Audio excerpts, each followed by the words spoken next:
বাসায় যাওয়ার সময় সাবধান রাস্তা পারবে, ঠিক আছে? এই ময়না সবই পারে ভাইয়া, খালি রাস্তাটা পার আসলে এনে টিফিন খাইস।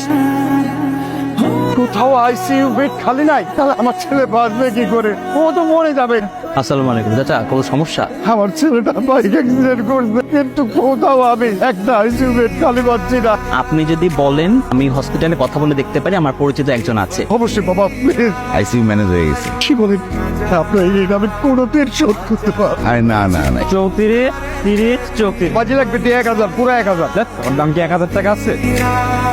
আমার দাম মাত্র 1000 টাকা। তোর মায়ের দাম কত? এই তোর বোনের দাম কত? হ্যাঁ ওই আমার নাম জান্নাতুল ফেরদৌস মিতু। আমি মোনাকে ভালোবাসি। একদিন রক্ত দিতে গিয়ে ওর সাথে আমার পরিচয়। একজন রোগী আইসিইউতে কোথা থেকে যেন আমার নম্বর পেয়ে আমাকে ফোন দিল। অচেনা অজানা এক মানুষের জন্য পারলে আমার পায়ে ধরে। মানুষ